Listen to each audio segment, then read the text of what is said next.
So in the last few years, you dove all the way into collectibles. I don't know if you were in it before, like right around the beginning of 2020 or so, but what was the thing that got you in, and were you at all a collector, before these last couple of years? Yeah. So, I mean, yeah, when I was a kid, I got into collecting cards. Like I think every kid, especially in America, it's just part of growing up. I mean, I was so young. I was probably like fourth, fifth grade or something like that. And collect cards and trade cards, like different sports cards. But I only did it for a couple of years. But that definitely collecting cards and trading them definitely sparked something in me.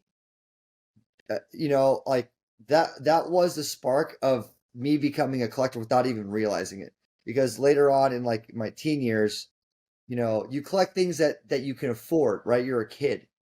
So for me at that time, I was like comic books were another thing that was fun to collect, and they were cheap. They're like $2, like so I would collect only Wolverine. Like I have like I would just every Wolverine issue came out, I would collect it. And I almost like after a while I stopped reading them. I was just like I just want to get the next issue. And then from there went to vinyl. And because I got so deep into music at like my tween years, like 14, 15, I dove headfirst into punk and hardcore.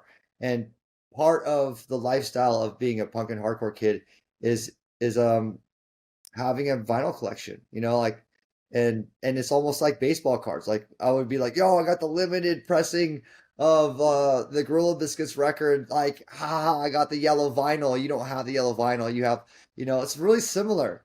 It's a very similar kind of feeling, but In recent years, vinyls have taken off, especially the iconic sealed ones. exactly, exactly. So I got into vinyl and I've collected vinyl for, all the way to my till I graduated from college. And I remember through college I would like my friends would leave, like my older friends would graduate. And they're like, I can't take this vinyl with me. It's just bulky. It's like a lot of vinyl. I'm like, give it to me, give it to me. And soon, like literally five or six or seven different friends' collections. I was like, I'll take care of it. If you don't want it, I'll take care of it. If you want it back, I'll give it to you, whatever, like, and I have all these like, just like there's no, to me, it wasn't about financial value. It was more like I love, like, I just loved collecting certain things and a Yeah. lot of them. And then fast forward, you know, to COVID and fast forward through my crazy life of just success through DJing and now having this house where, I moved to Vegas. This is before COVID. I moved to Vegas and I was like, I want to build my compound dream house. And it's really a collectibles house. It's like you walk into my house, there's like rare toys. There's a whole like I have a whole room of all my sneakers and shoes and rare, collaborations and all that fun stuff. I have a whole vinyl room. I have a whole book room. I have like everything is like sorted out and organized. It's a collectibles dream home, That's and insane. that's basically what I built. And during COVID, it was a perfect time to really sink my teeth into this home and go and just like sit in these rooms and go, fuck. Like I now it all makes sense to me. Like it all has a place.